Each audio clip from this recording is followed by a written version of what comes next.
Shalom, saudara terkasih dalam Tuhan. Bahagia sekali bisa berjumpa kembali dengan saudara melalui program Renungan Harian Channel 5M. Bersama saya, Pendeta Ong Handoko Kurniawan. Sebelum kita mendengarkan program Renungan Harian ini, mari siapkan hati saudara, kita sama-sama berdoa.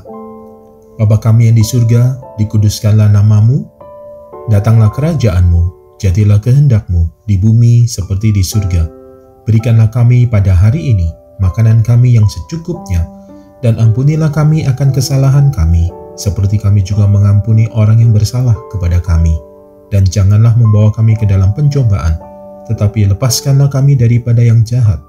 Karena Engkaulah yang mempunyai kerajaan, dan kuasa, dan kemuliaan, sampai selama-lamanya.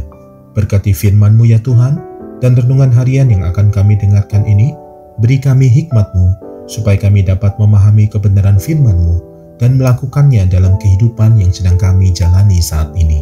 Terima kasih Tuhan, dalam nama Tuhan Yesus kami berdoa, dan kami siap diberkati melalui episode ini. Amin. Renungan diambil dari 2 Korintus 12 ayat 7, demikian bunyi firman Tuhan. Dan supaya aku jangan meninggikan diri karena penyataan-penyataan yang luar biasa itu, maka aku diberi suatu duri di dalam dagingku, yaitu seorang utusan iblis untuk menggocoh aku, supaya aku jangan meninggikan diri. Saudara terkasih dalam Tuhan, Allah mengizinkan Paulus mengalami duri dalam daging, agar supaya Rasul Paulus tidak menjadi sombong akan penyataan-penyataan Allah yang diterimanya. Rasul Paulus menderita karena duri di dalam daging dan digocoh oleh utusan dari iblis. Dalam hal ini arti digocoh adalah dibuat susah perasaannya, atau dalam pengertian sederhana, tidak bisa merasakan ketenangan dan kedamaian dalam hidupnya. Kita tidak tahu apa tepatnya hal yang dimaksud dengan duri di dalam daging Paulus. Apakah itu suatu masalah atau pencobaan yang berat? Ada yang menafsirkannya bahwa duri di dalam daging Paulus adalah rasa sakit jasmani yang disebabkan oleh penyakit. Namun ada pula yang menafsirkannya bahwa hal itu adalah penghinaan yang dilontarkan kepadanya oleh rasul-rasul palsu, dan perlawanan mereka terhadap dirinya yang tidak ada hentinya sehingga menyusahkan hatinya. Apapun yang dimaksud dengan duri di dalam daging itu, Allah seringkali mengubah hal-hal buruk menjadi sebuah kebaikan dalam hidup kita. Celaan para lawan kita mungkin dalam pandangan kita adalah hal yang buruk, namun Tuhan sanggup mengubahkan hal yang buruk menjadi hal yang baik, yakni untuk mencegah kita menjadi sombong.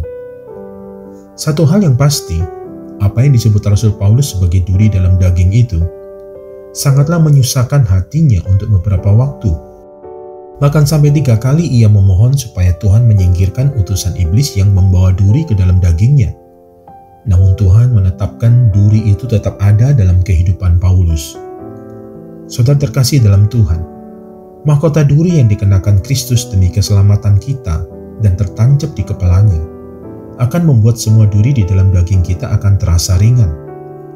Oleh karena Tuhan sendiri telah menderita karena pencobaan dan dapat melewatinya dengan baik, maka Tuhan dapat menolong mereka yang dicobai.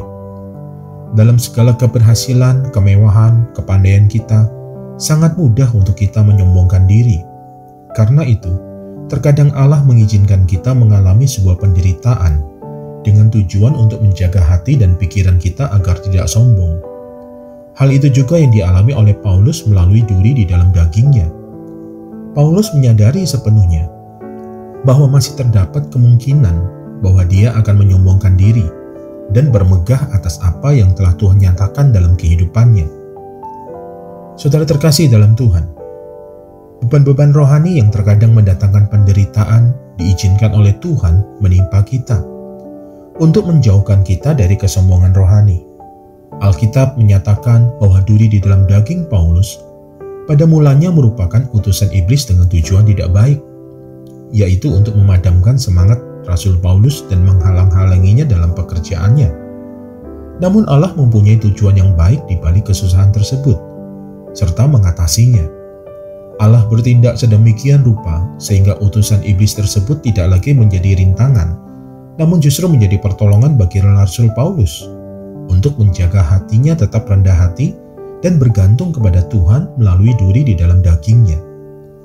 Mungkin saat ini saudara sedang berada dalam kondisi yang sama dengan Rasul Paulus. Ada duri di dalam daging saudara. jangan kecil hati. Semua itu Tuhan izinkan agar saudara terhindar dari dosa kesombongan dan keangkuhan yang dapat menghancurkan kehidupan saudara, dan supaya saudara tetap dapat bergantung kepada Tuhan.